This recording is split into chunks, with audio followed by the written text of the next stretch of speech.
जागा भाड्याने देणे आहे। जत शहरातील छत्रपती संभाजीराजे चौकातील भव्य हॉल व हॉटेलसाठी जागा भाड्याने देणे आहे। हॉटेलसाठी सर्व साहित्य उपलब्ध।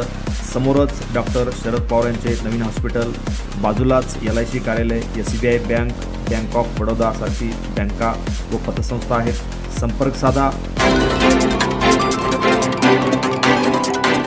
सनमडी तालुका जत जिल्हा सांगली येथील शेतकऱ्याची बोगस खरेदी, दुय्यम निबंधक यांच्या विरोधात करणार उपोषण। भाजपा जिल्हा परिषद सदस्य माननीय सुनील पवार यांनी दिला निर्वाणीचा इशारा। जत तालुक्यातील जत तहसील विभाग आणि जत सब रजिस्टर विभाग म्हणजे आपल्या महाराष्ट्रातील आहे की बिहारमधील आहे अशी परिस्थिती आज आली आहे असं आम्हाला वाटायला लागलं आहे। आता जत सब रजिस्टर असलेले जे हांगे आहेत त्यांचा भांडाफोड आम्ही पाठीमागच्या 8-10 दिवसा पाठीमागे सनमडीमधील काही चुकीच्या नोंदीच्या केल्या किंवा चुकीच्या खरेदी केल्या होत्या त्याविषयी आम्ही बोललो होतो।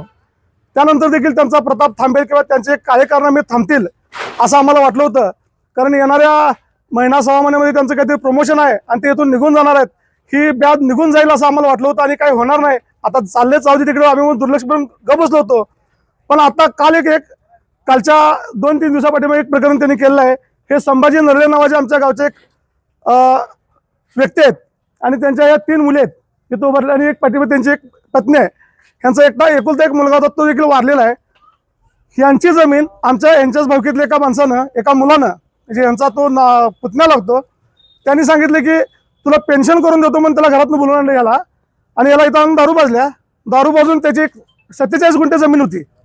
47 गुंठे जमीन ह्याला दारू पाजून त्याच्या नावावरून करून घेतलं, ही त्याचा खरेदी दस्त आहे।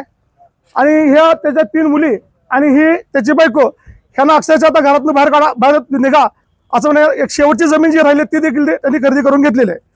तर या हांगे साहेबांना मी त्याविषयी फोन केला होता, तर त्यांचं म्हणणं असं आहे की ह्यांची जमीन जी आहे ती द्यायला तयार आहेत, मी काय करू त्याला, मला काय करायचं त्याचा, मला त्याशी देणं घेणं नाही। तर मला असं म्हणायचं की ह्यांची जी जमीन आहे ती वडिलांची जमीन आहे, ह्याच्या वडिलांची जमीन आहे। वडिलांची जमीन ह्याला 3 वारसदार म्हणजे 4 वारसदार आहेत। आता ही बायको आणि 3 मुली हे असताना त्यांनी कुठलीही चौकशी त्याची केली नाही, काही नाही, लगेच त्याची खरेदी केली। आणि त्याचा विशेष म्हणजे खरेदी झाल्या लगेच नोंदीला त्यांनी खाली ऑनलाईन पाठवलं आणि लगेच त्याची नोंद देखील करायचा त्यांचा प्रताप चालू होता, मी सांगून ते थांबवलेलं आहे। तर मला आता हे यांचा प्रताप झाला तर गुळवंचीमध्ये पण परवा एक प्रकरण घडले। गुळवंचीमध्ये पण हांगे साहेबांनी बऱ्याच काही गोष्टी केल्यात, तिथं त्या बऱ्याच काही गुन्हे देखील दाखल झाले। सनमडीमध्ये पण प्रकरण घडले, तिथं पण त्यांच्यावर आता गुन्हे दाखल होतील। हे प्रकरण झाले, ह्याच्याकडे लक्ष कोण देणार आहे मला काय समजून झाले। या आजच्या विषयी तक्रार आम्ही प्रांत साहेबांकडे आता जाऊन आलोय। तहसीलदार साहेबांना पण वारंवार याविषयी मी सारखं सांगतोय, तहसीलदार साहेब याच्याकडे दुर्लक्ष करतायत। ह्या दोन्ही गोष्टींना जे आता तहसीलदार आहेत तिथले आणि जे हांगे आहेत ह्या दोघांच्यावरती माझे सरळ आरोप आहेत। हांगे साहेब तर इथं जतमध्ये येऊन प्रॉपर्टी डिलिंग करतायत, इथल्या काही लोकांना धरतायत, इथं प्लॉटिंगचा व्यवसाय त्यांनी चालू केलाय आणि इथल्या जतच्या हातून त्यांनी बरीच माया गोळा केली आहे। ती माया जी गोळा केली त्या मायेचा देखील आता आम्ही अँटी करप्शन ब्युरोमध्ये आम्ही तक्रार करणार आहे। आणि त्यांनी इथं जे पैसे कमवलेत त्या पैशाच्या माध्यमातून पण त्यांनी जे इथं त्यांच्या गावाकडे जे काय प्रॉपर्टी जमा केली त्याची देखील आम्ही आता चौकशी लावणार आहे। तिथं जे गैरव्यवहार त्यांनी केलेत त्या गैरव्यवहाराचा देखील आता पर्दाफाश आम्ही केल्याशिवाय राहणार नाही। तिथले जे तहसीलदार आहेत त्या तहसीलदारांना पण वारंवार आम्ही सांगितलंय की तुम्ही जे फेरफार आहात ते फेरफार तुम्ही बघितले पाहिजेत। परवानगी देताना जमिनीच्या ज्या तुम्ही जे फेरफार तपासता त्या परवानगी देता, ज्या तुम्ही परवानगी देता ते परवानगी तुम्ही तपासले पाहिजेत, पण कुठलेही परवानगी तर तुम्ही देत नाही। आता आमच्याकडे एक नरोटे म्हणून एक माणूस आहे, तो जवळजवळ 2 महिने इथं फेऱ्या घालतो, त्यांना तो एक थंब लावून पाहिजे, त्यांचा जो गट आहे तो ओपन करून पाहिजे, त्याच्याकडे 15,000 रुपयाची मागणी करतोय। हे कोणतरी करे म्हणून कोणतरी एकटा हे आहे क्लर्क आहे, तो क्लर्क त्यांच्याकडे 15,000ची मागणी करतोय। तो 15 दिवस गेले इथं येतोय जातोय, त्यांची ती मागणी पूर्ण केली जात नाही। त्याला तो करे सांगतो की वर साहेब पैसे मागतात, म्हणजे पैशाची किती मागणी ह्या महसूल विभागाकडनं केली जात्या, यांना पैसे किती पाहिजेत हे एकदा आम्हाला बघायचं आहे। येणाऱ्या 7 ते 8 दिवसामध्ये आम्ही एक अल्टिमेटम देतो, ह्यांच्यामध्ये काय सुधारणा होते का बघतोय, नसेल तर आमच्या आमदार साहेबांच्याकडे आम्ही यांची रिसर्च तक्रार करणार आहोत आणि आमदार साहेबांना घेऊन महसूल मंत्र्याकडे यांची तक्रार करून ह्या तहसीलदार आणि इथले जे हे सब रजिस्टर आहेत ह्यांच्या दोघांच्याही संपत्ती चौकशी आम्ही लावणार आहोत। ह्या दोघांनी आता इथं अतिक्रमण आहेत ह्यांची भाडी कोण खाते हे पण आम्ही बघणार आहे।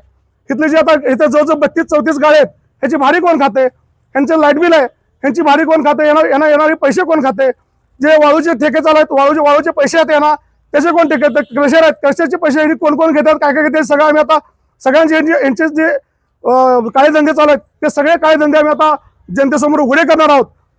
खालच्या ज्या संघच्या ज्या तहसीलदार मॅडम आहेत त्या देखील तिथं सर्वसामान्य लोकांना त्रासदायक म्हणजे करत आहेत. लोकांच्या तक्रारी आहेत त्या देखील तक्रारी आम्ही सगळ्या तक्रारी ओपन करणार आहोत. आणि या तिन्ही अधिकाऱ्यांना अतिशय निर्दयीपणे यांची कुठलीही दयामाया आता केली जाणार नाही. कारण आम्ही त्यांना वारंवार सूचना देऊन देखील त्यांनी कुठल्याही त्यांच्या स्वभावामध्ये बदल करत नाहीत. त्यांनी वारंवार सूचना देऊन सुद्धा आता सांगितलं असताना सुद्धा हांगे साहेबांनी पुन्हा नवीन खरेदी केलेली आहे आणि ह्या लोकांना परत रस्त्यावर आणलेला आहे. ह्या लोकांना न्याय जर मिळत नसेल तर येणाऱ्या आठवड्यामध्ये हितच आमचे जे पीडित लोक आहेत ह्या सगळ्या जत तालुक्यातल्या सगळ्या पीडित लोकांना हितच बसून उपोषण करणार. आणि या सगळ्या लोकांना घेऊन जोपर्यंत आमच्या लोकांना न्याय मिळत नाही तोपर्यंत इथून उठणार नाही. आणि ह्या भ्रष्ट अधिकाऱ्यांना शिक्षा मिळूपर्यंत आणि या भ्रष्ट अधिकाऱ्यांची चौकशी लागूपर्यंत इथून उठणार नाही. एवढे या सगळ्या लोकांसमोर इथं आम्ही ह्यांना सूचना वजा धमकी देतो आणि थांबतो. Press the bell icon on the video and never miss another update.